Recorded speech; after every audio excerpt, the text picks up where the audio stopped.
Good day mga kabansa, Lupin Estrangero Channel, nagbabalik.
Siya ay itong tinatawag na steel brush kung tayo ay kukuskos sa may mga kinakalawang nating mga dingding o kaya mga gate o mga materyales na mga bakal mga kabansa. Unahin natin itong steel brush. Mayroon po ditong steel brush na tinatawag na heavy duty kabansa. Kapag medyo makapal ng kalawang, heavy duty na po yun na steel brush ang ating bibilin. Ayan po, steel brush. Para ito sa bakal, tandaan natin kabansa, sa mga bakal, bago natin pinturahan o bago natin primeran, kailangan po natin ng mga steel brush. Brushin po yun, mga kabansa. At saka kung hindi naman po masyadong mga kinakalawang na pipinturahan natin, mayroon tayong tinatawag na brush na brush po ang pangalan nito. Malambot lang po ang ibla niyan para sa mga bagay-bagay na hindi basta masisira dahil malambot lang po ang pagkahibla niya. Ang aalisin lang po niya ay kalawang. Ayan mga kabansa, unang pamamaraan po yan para malinis natin yung mga bakal na gusto natin pipinturahan mga kabansa. Steel brush na heavy duty at saka brush na light duty kabansa. Pagtapos po natin na brushin yon, kailangan po natin doon yung pang alis na po ng kalawang, itong tinatawag na sandpaper, pangliha para maalis yung gaspang nya. Ang tawag nito pag bumili tayo sa hardware store, pwede po yung sandpaper, pwede rin pong liha. At ito pong liha, mayroon po yan na tinatawag kung gusto mo magaspang. Nagmumula po yan sa 36 kung mga pangkahoy o pangbakal. Mayroon po yan hanggang 2,500. Depende po kung gaya niyan ng 100, magaspang na po yan. Kunyari atin liliyain ay medyo magaspang na liya ang bibili natin. Sandpaper na number 100. Ang number po ng sandpaper ay nagmula sa 36, 40, 50, 60, 80 kabansa. Pero ang karamihan na gamit ay 120, 150. Tapos kung gusto natin po na makinis na, ay number 600 po na sandpaper. Ang tawag po dyan, sandpaper na magaspang. Sabihin nyo, kung gusto nyo kung magaspang, sandpaper na 100 kabansa. Kung manipis naman, matataas pong number. Ang mga sandpaper po kabansa ay mataas ang number, mas makinis. Kung mas mababa ang number, mas magaspang kabansa. Ang tawag dyan, either sandpaper o kaya liha. Kung itatanong po nyo sa hardware, mamili lang kayo kung magaspang o makinis. Ayan kabansa, di nakatatlong bahagi na po tayo ng mga kagamitan para sa pagpipintura. Pupunta naman po tayo sa mga brush, kasi yung iba po ang mga tawag dito kabansa, mga tawag dito sa brush na to ay pang lettering po to kabansa. Ang tawag ay pencil brush kabansa. Kaya tinatawag to na pencil dahil para siyang ballpen o kaya para siyang lapis. At yung hibla po niyan kabansa ay medyo matigas para yung pag-uwit po natin hindi po siyang magkakalat kabansa. Ang tawag po dito kabansa ay pencil brush. Mayroon po yan maliit, malaki. Ayan po, medyo maliit, malaki at saka maliit, pinakamaliit kabansa. Ang tawag dyan ay pencil brush.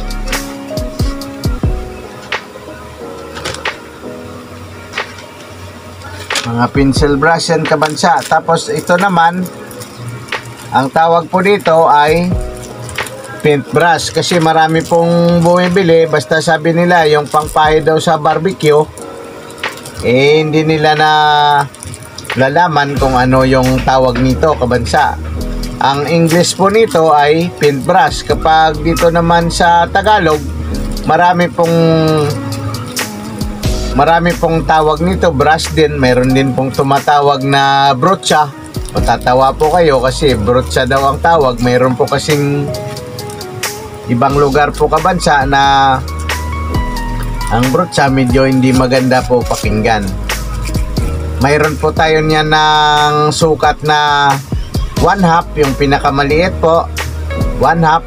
Ito po kabansa, ang tinatawag dito ay brocha naman po na 3/4 o kaya paintbrush na 3/4. Bibili po kayo mula sa 1/2, 3/4 na paintbrush. Mayroon din pong 1 na paintbrush. Yung hibla po niyan kabansa, mas malambot siya pare sa pencil brush. Kasi po ito talaga pang brush po talaga to sa mga singit-singit. Kaya kailangan natin maliit na brush. Mga pang singit-singit po yan kabansa. Paintbrush na 1/2, 3/4 saka 1 na paintbrush. Mayroon din pong 1.5. Ayan po, 1.5 yan. 3/4, 1.5. Tawag po lahat yan paintbrush o kaya brocha kabansa. Mayroon din pong didos. Ayan po, didos na paintbrush. Mayroon din ditres. Mayroon pong 2.5 po nyan. Wala lang tayo dito. Walang naka-display po.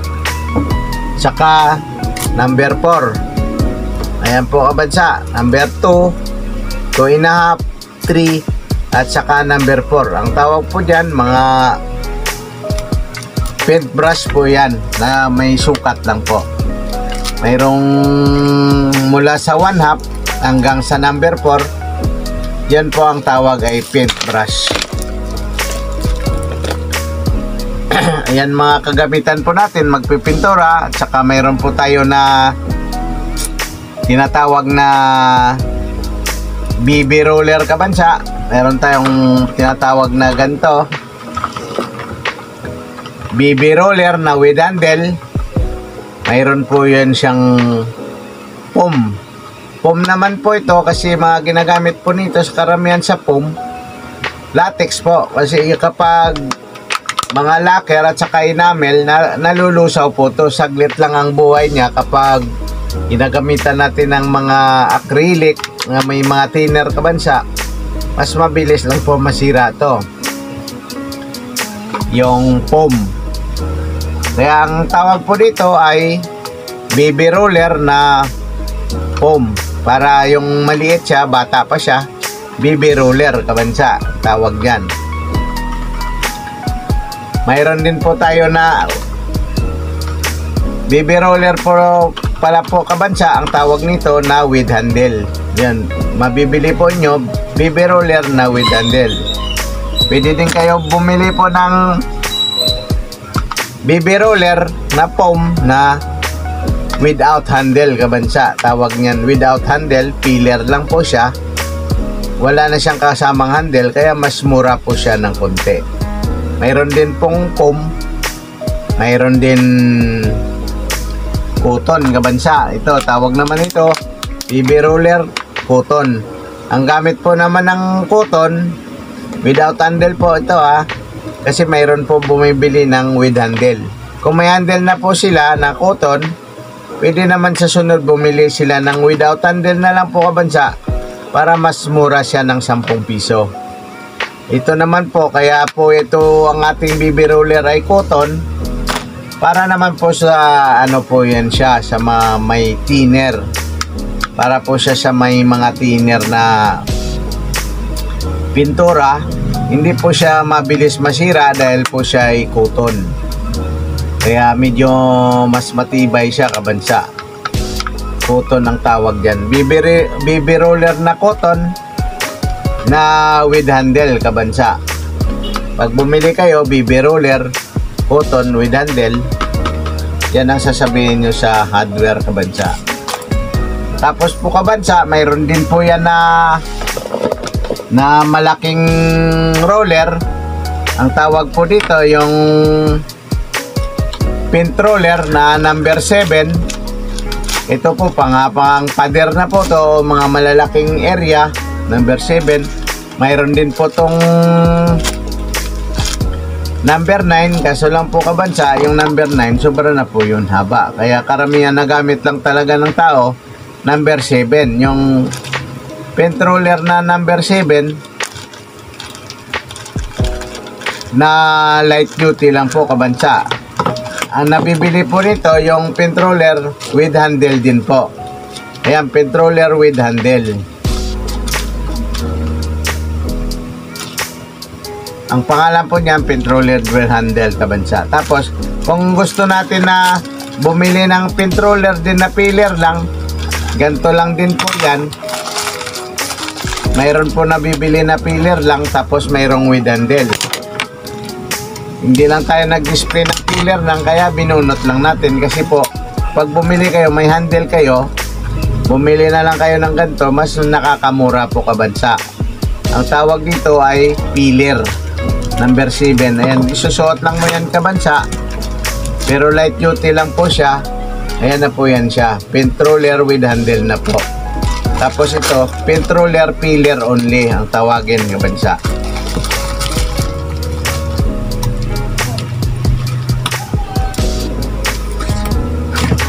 Light duty lang po ito kabansa. Ngayon, mayroon naman tayo na bibili na pen roller na heavy duty. Acrylon po to, mas maganda po itong cotton nya, tsaka pang matagalan po ito kabansa. Kasi ito ay matibay.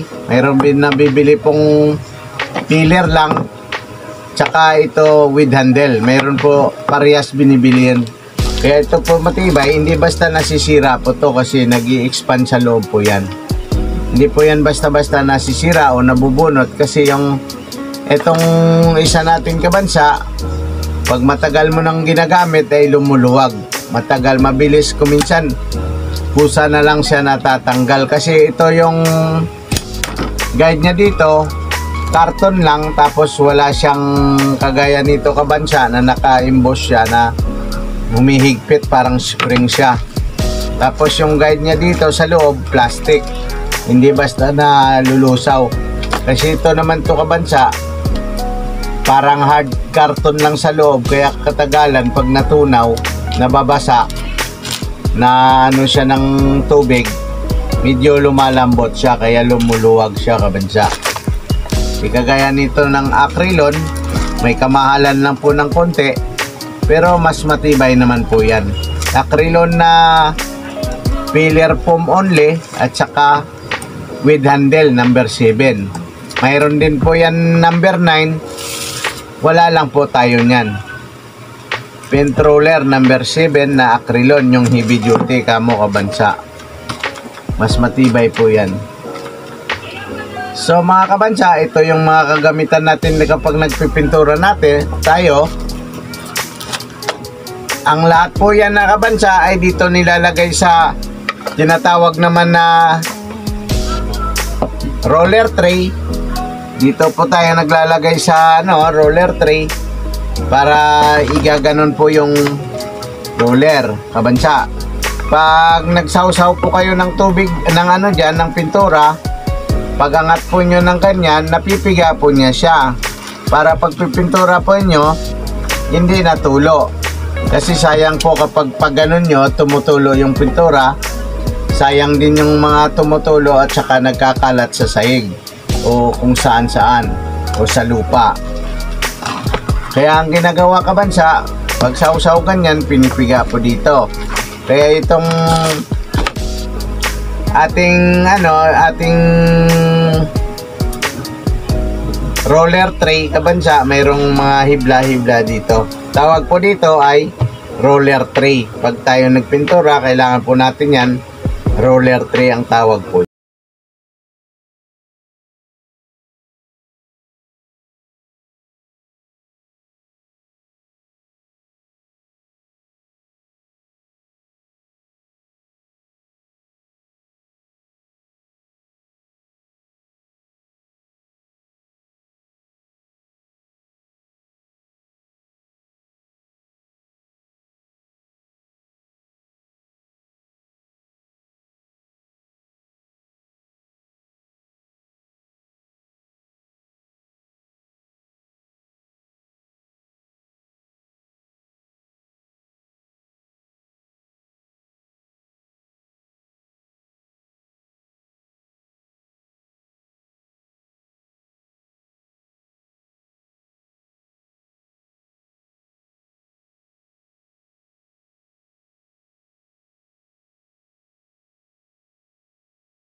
May mga pintura na yan, inaluan natin ng blue yung puti, kaya naging sky blue po siya. Pag nagpipintura po tayo, hindi nang basta-basta yon, ganyan po. Pag sausaw natin ganyan, ipipiga po natin dito. Yan kaban.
Kita nyo yung pinagpinturahan natin, maganda yung pagkagawa ng roller. Kapag atin na ginawang roller, pero kapag ginamit natin ng ganito, hindi po maganda ang finish niya, kaya mas maganda pag roller. Ito po, ginagamit lang natin to kung pag may siding tayo na sa mga ganito kabansa, magkaroon tayo ng border, o kaya sa mga bubong. Ito po yung mga ginagamit sa mga poste-poste, ganun lang po. Pero pag roller na po yun para mas mabilis, lalo na pag ganito gagamitin natin kabansa, mas mabilis po yan. Pwede siya pang pakyawan. Pero pag mga ganito lang baby roller lang na ginamit nating sample, pang lang po yan, pang arawan. Arawan lang yan kabansa.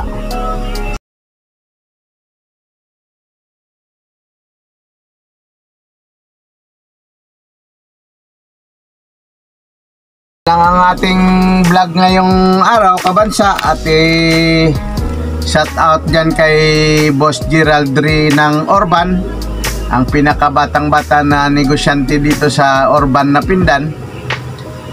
Good luck na lang sir, at God bless.